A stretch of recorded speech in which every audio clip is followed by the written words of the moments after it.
So I wanted to end February with something a little bit calmer and a little bit cozier. Taking a moment to pause and to reflect.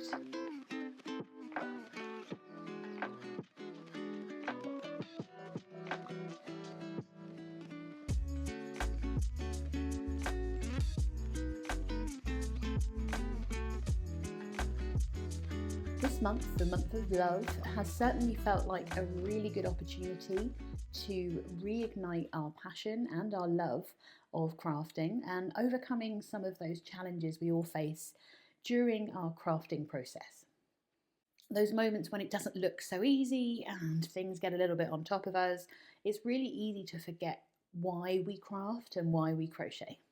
I wanted to talk about some of the things we've covered this month, talking about reigniting our joy for crafting and crochet and how that can look going forward for the rest of the year. This month for me certainly hasn't been perfect. I've not finished things I wanted to finish, and with a new month approaching, I think it's a nice time just to see what we've actually done over the last few weeks. So I have a couple of lists of things that I want to be reminded of and I want to discuss in a little bit more detail and share some of the other things I've been getting up to off camera, although there were cameras involved. Just checking that fire still going. So the sun is finally out today. I've had a little meander around the garden and I'm just literally, as we speak, having an apple tree planted, which is very exciting. One of the biggest things that February has reminded me of is that our love of making isn't and never will be constant. It doesn't always have to be warm and glowing and everything all exciting. And actually sometimes that steady making can be as enjoyable as that new shiny project. There have certainly been days this month where I've felt overly busy, over-planned, to be honest, and that has led me to not take the time to enjoy the crafting. And one of the things I've done is, instead of trying to correct that behaviour or keep pushing through, I have actually taken the time to sit and crochet. I probably should have made more progress, but I know that in the back of my mind, that's one of the things that I've been struggling with for quite a while, is that constantly pushing through. And I wanted to take the time to actually enjoy more of the process and not make it such a chore. I talked in my last video about how I would maybe measure my success on the number of stitches I'd finished, or the number of blog posts I'd written, or getting that other thing off the list and trying to stay so far ahead. And it was leading, to be honest, quite close to the wire of burnout. And I love what I do, and February has given me an opportunity to really reflect on doing more of the fun stuff that I've always wanted to do but don't have time for. And I'm putting that in inverted commas because we all have the same amount of time, and how we use it is actually up to us. It has meant less time on social media, because then if I'm not scrolling, maybe I'm spinning, or if I'm not scrolling, maybe I'm actually making myself a dinner. Things like that. Giving myself permission to crochet when I feel like I should be on the computer has been quite transformative. The computer work is always going to be there, and that list will never ever shorten. But I have found that blocking my time, saying that time is for writing my email or that time is for scheduling some posts on social media, has meant that I have more time to allow myself to enjoy my crafting. Even just doing that a small amount has freed up my brain a little bit, but that's a whole other subject. So let's have a look at the other list. So definitely not focusing on the production element of my business and of my crochet has certainly meant that I've had a lot more fun times, and I've been able to share some of that with you already. I did finally, after a year and a half, get round to using my tulip etamo lace hooks, and it's not like that's something I haven't had available to me that's sat in my craft room, but taking the time and probably sharing that process meant that I actually did it. taking the time to stitch up those tiny hearts really did feel like quite an achievement for me. I did receive a few kind of comments and emails about the fact, oh, that's not micro crochet. And it isn't, but I don't know how to do micro crochet. And that was the point of that video, is I'm also learning new things in my craft. And one day I will make something even smaller. It's on the list to make a tiny granny square in March. I've kind of scheduled it in my diary. So if I do it, I will share it with you. I will try. I'm going to keep trying different things every month if I can. It might be that I share that technique. It might be that I save what I've done and share it in a design later in the year. I don't know yet. I don't know how that's going to look, but I'm certainly enjoying different things within our craft again. And that to me is so exciting for me personally. And I hope that it goes some way to inspire you to keep trying different techniques, different mediums in our craft as well. That fire looks like, oh, should be, I'm going to turn it up a bit, hang on. Oh, finicky little things they are. Alongside, it feels like I spent a lot of money in 2024, and I certainly bought a lot of things with the plan of trying these things within my craft and all that kind of stuff. A lot of the things that I'm revisiting in my stash and in my craft room date from 2023 and 2024, and they were actually quite hard years for me. Oh my god, I'm already welling up. I took a moment. Okay, so something I've just realised as I'm about to say something is the last few years have been a bit challenging personally. So 2022, 2023 and 2024 all had big events in there. One involved donating my kidney. One of my dogs was attacked. One of them died actually in 2022. Rosie died in 2022. I gave my kidney away. My mum had a fall. All these kind of things. 2023, Emily was attacked. 2024, Emily passed away. So I think for another minute needed. And it's only just kind of hit me now that I've had all these ideas and these plans for doing things, for some of them for quite some time. And like many things, life got in the way. Or it hasn't been a priority, or I haven't felt I've had the time. And I don't know if you've experienced something similar, but it's only really now that I'm almost allowing myself to take the time to have some joy again. It's only just hit me, hence why I probably look a bit red now. I think for a long time, I've basically been in survival mode, and it's only now I'm almost allowing myself, I don't want to say to heal, because I certainly don't feel like I'm doing that yet, still processing lots and lots of things, and actually allowing myself to have nice times with my crafting again is something that means an awful lot. God, I can't stop feeling emotional, sorry.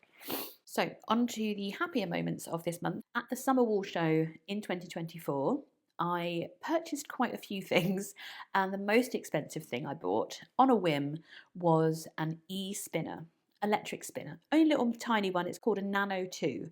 And I tried it initially when I first got it, but the reason I've been wanting to try it is because I know someone that knows how to do these things. I'm very fortunate.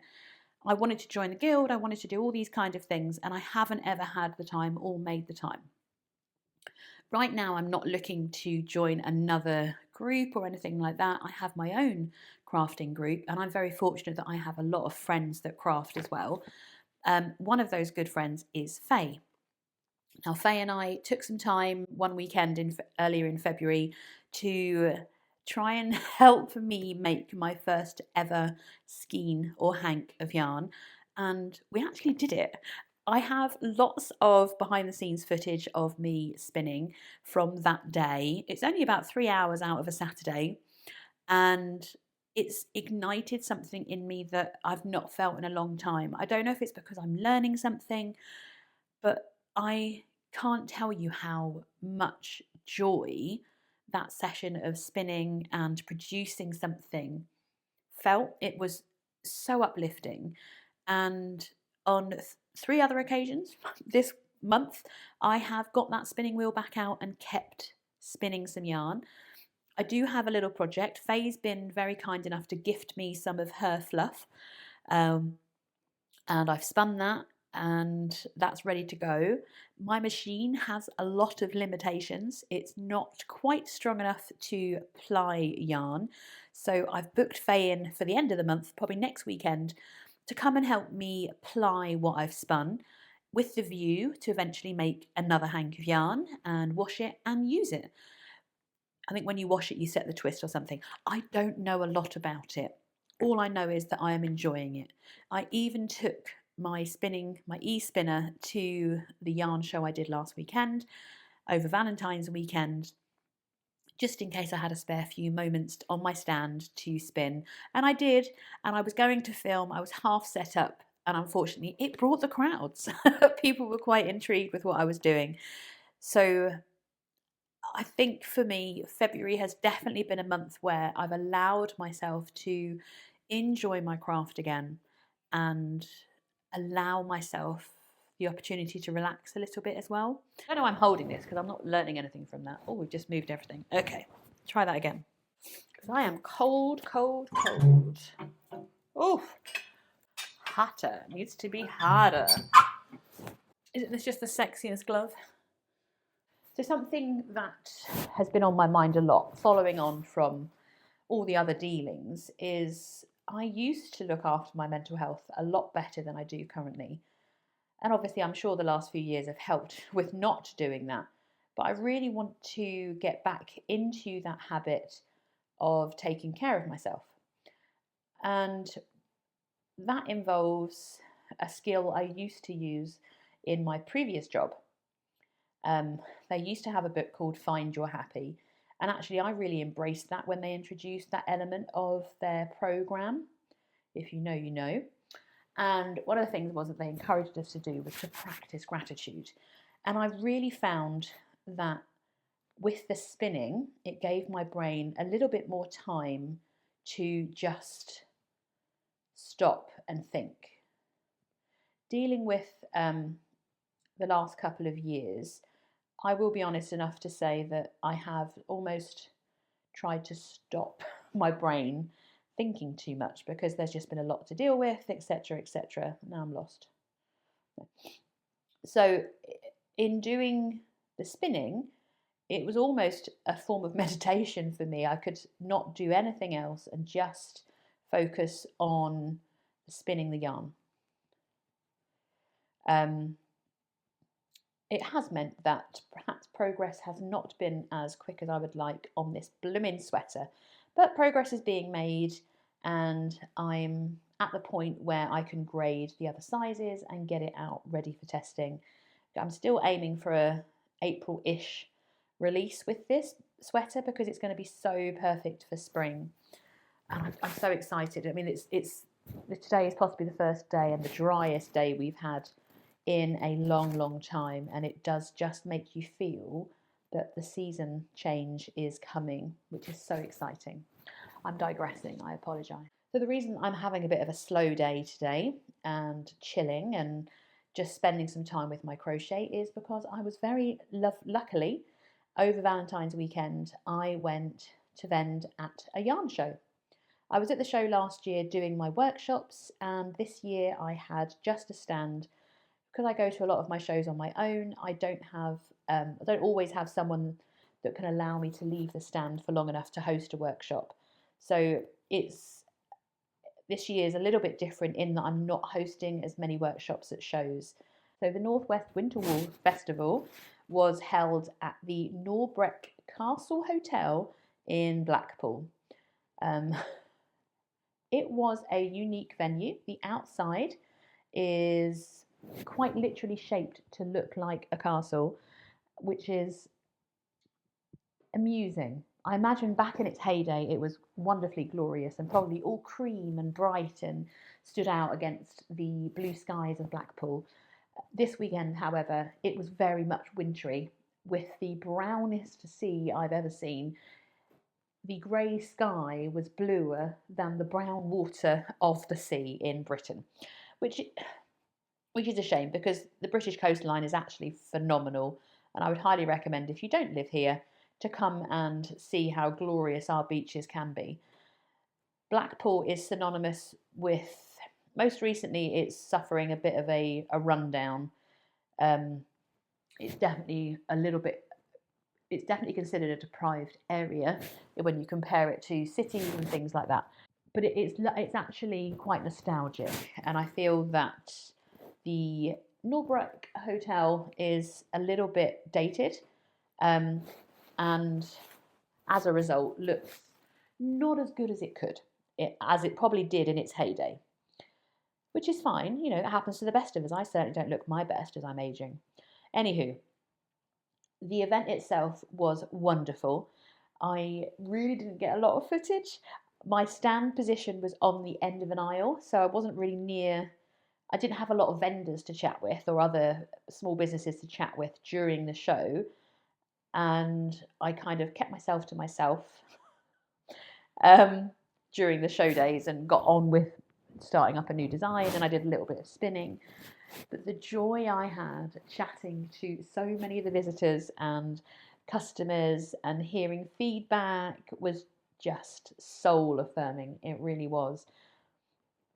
We all need reminders that we're doing the right thing, let's be honest. And I must admit, being a bit more open and honest about how I'm feeling and some of the things I've dealt with in my crafting and crochet journey over the last couple of weeks has really felt that my community is more connected than ever. I really appreciate all the comments, all the emails, I'm so grateful to have an opportunity to speak to people and craft with people and be a part of their crochet journey as well. There was one lady in particular, Colette, who came up to the stand on Sunday and was telling me how, oh my God, I'm so excited. My first project was, and I'll insert it here for you, it was my easy ribbed beanie, which, as you know, I remade in January, marling my yarn to make it a unique colour. And Colette just used some yarn from her limited stash, and I think she did an absolutely amazing job for her first project. I can't tell you how proud I feel knowing that I'm a part of people's crochet journeys. Being able to encourage people and inspire people to try new patterns, try new techniques is something I will continue to aspire to in every stitch I make. It's really quite an honour to be able to be part of someone else's crafting journey and to be the person that has helped them learn something new. Practicing gratitude is something that I'm going to continue doing over the coming months because it certainly gives you that sense of grounding. It helps me personally to be more aware and be more present in my day. I'm not very good at it. I haven't done it for so long, but the opportunity to recognise the wondrous things that I have in my life. That lovely Valentine's card I received from my husband when I came back from the show, he was away for Valentine's as well. He was actually in Paris, lucky devil. And he sent me some lovely biscuits from Biscuiteer. I really do like their biscuits. They're beautifully decorated.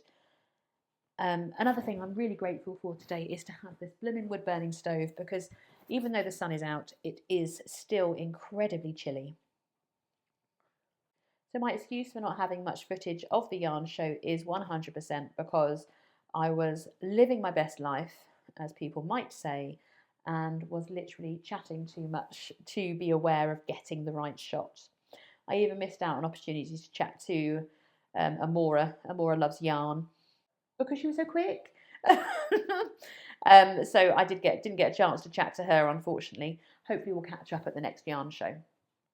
And I do have quite a few yarn shows coming up, actually. I've got 2 in March, and they are what I'm going to call a back-to-back, 1 week after the other. So this is new for me. I've never done that before to this extent. And they're both big shows. So the first one is East Anglia Yarn Festival, and it's quite a big stand there. So I'm excited for that one.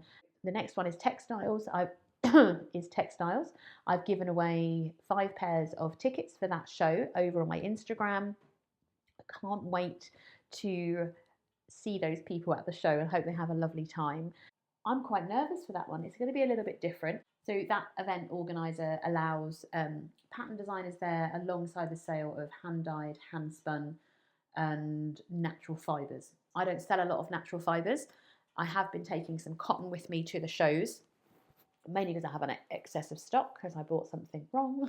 But anywho, so I'm going to be taking just my crochet patterns along to that show and hopefully being able to sell those. It'd be an interesting one.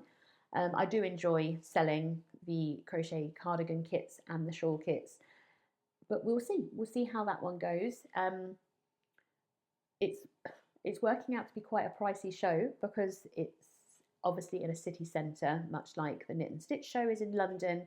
I'm very fortunate I don't need to pay for accommodation, or I don't pay for accommodation for London, but obviously staying in central Manchester or near enough central Manchester is quite pricey. And I have treated myself to a very nice hotel. I do like Manchester, I've stayed there before, so I'm quite excited to have an evening out or two in Manchester as well. Let me know if you're attending either one of those yarn shows. I'm already thinking ahead to April. We've got Spring into Wool, and that's when I know this pattern has to be ready to launch for Spring into Wool, most definitely. I mentioned earlier, and I showed you Colette's beautiful beanie. There have been so many amazing projects shared, and I've been tagged in. Not everyone gives me permission to share, but I have got something very amazing to share with you that someone sent me after seeing my micro crochet attempt. And this is her, I'm going to say Gran because that's what she called her. It's her Gran's crochet work. It is the most beautiful doilies that have been crafted by this lady, and she's now 93. I might be misquoting that. She's 93 when she stopped crocheting, which just gives me all the hope. And they're just beautiful, and I think she's so fortunate to be able to hold on to those pieces that have been made by her grandmother's hands. It's nice to think that we too will be leaving a legacy with our crochet pieces, and I think maybe I should start gifting some things. I have had a few requests to make some heart earrings for people, so maybe I'll be kind enough to do those for people as well. I really enjoy sharing other people's projects and seeing what people have made, so feel free to send me an email or drop me a tag on my social media if you've got something you'd like me to feature in one of my kind of monthly videos when we reflect on what we've been working on, even if it's something in progress, so that we can continue as a community to cheer you on as well. So I have already mentioned that this sweater is still a work in progress. If you watched my last video, you will know that making for a larger size unfortunately it does take a little bit more time, and I'm definitely finding that with this sweater. I was questioning in another video whether or not I'm going to do a tapered sleeve or just a bishop style puffy sleeve. We're going down the puffy route, mainly because when I finish the neckline there'll be so many adjustments for tapering in this stitch that it's just going to be easier to offer one sleeve. So the option is you will either make a straight sleeve or you won't make it. And actually I think it's going to make it even more suitable for spring because there's going to be a lot more airiness in this simple sleeve shape. So yes, I am still working on it. We are at the point where I'm ready to grade it for all the sizes and get the pattern first draft edited. Then it's going out for testing, and that's when I first get to see it come to life. And I absolutely love that process. I was very grateful that I met a lady who's offered to test for me, another tester in the UK, because the majority of my testers are abroad or in America. So it's always nice to have another UK tester. So yeah, welcome. I think it was Ella, I think it was her name, that she's just joined the testing group as well. So yeah, I'm very excited to continue to be working on this sweater. Something's gone wrong. I'm in the wrong place. Oh no, I'm not. And of course, get my own finish so I can finish the grading and make sure that all the sizes will work. In case you didn't know, I do get my patterns graded for 9 different sizes, extra small, all the way up to a 5XL. And that includes grading for shoulders and actual body shape rather than just increasing the sizes. Oh dear, I feel like I've been chatting for ages. I'm sorry if this is kind of repetitive. I've probably said the same thing about 3 times as well. I wanted to quickly mention the crafting police because there's been a bit of confession time in the community group over on Facebook, because obviously I talked about the fact that there have been on occasion times that I have just simply decided that a whip needs to go in the bin. And I stand by that, and I will continue to stand by that, because it's very interesting. Someone was saying that they've had a project tucked away in the drawer for a little while now. It's finished, it's done, they just didn't like it. And there was kind of 2 different school of thoughts that came up, like, should it be a case of you need to put that away forever? Does it need to be thrown away? And actually, she came up with a really good solution, which was she's going to donate it. Going to donate the item. It's going to get it out of the house. It's going to get it out of that drawer. Stop it taking up space, both in the mind and physically in the drawer, which means that that space can be used for a new project, a new whip. And I think it gives a bit of clarity in the mind as well, that we don't have to hold on to things that we don't like. It certainly felt freeing for me, eliminating holding extra things. I mean, yeah, I will be honest, I've thrown away finished projects as well, where they're not donatable, if that makes sense. Like, I've only made one of something and it was a set of 4 or stuff like that, and I've just eliminated it from my craft room, from my craft space, so that I can focus on, well, allowed me to find my spinner, let's be honest. But yeah, the gratitude I felt from the comments, the emails, it really has made this month extra special, and I'm very grateful for your views and your being a part of this community, especially seeing that people have hyped up some videos. Thanks for that. I don't know how you do it. I think it has to be done on the app, but it just means that more people, if you hype up a video, I don't know, I don't understand it. I'm not a very good user of social media and that kind of thing, but thank you for hyping up videos. If you know what that means, I appreciate you doing it. I'm looking at these notes again. I do want to make sure I haven't missed anything. I think that's pretty much everything we've covered. It feels like the last couple of months have been very cathartic for me, and I'm certainly taking away even more learnings for my own crafting process in this month, and I hope that you feel the same as well. I do want to carry forward that joy of crafting again, and I hope that this month has enabled you to make something new, to finish something old, or to clear out a bit of space in your mind to begin feeling that joy with crafting again. I certainly feel wholeheartedly grateful that I've given myself the time to do that, and recognise that not everything is going to be a success, and that's okay. I'd planned on doing some crafting and it didn't go well, but I'm still going to share it with you, and the vain hope that someone will tell me what I did wrong and that it's okay for things to go awry. This month certainly hasn't been about fixing my relationship with crafting. My crafting will always be a constant, but it certainly felt like I've given myself permission to enjoy it all the more, and I've been able to stay with it and be consistent, and just letting that consistency be enough. So do let me know if you have been able to take some time this month to craft, to reignite your crafting passion, to crochet something new, or to try a technique you never thought possible. I want to thank you for taking some time with me today to let me get another couple of rounds done on this sweater sleeve, and I cannot wait to share the finished project with you, maybe next month, might be the month after, who knows, but I'm continuing that crafting with joy and less pressure. Thank you for being a part of my own crochet journey, and wherever you are with your making, we're going to be here together.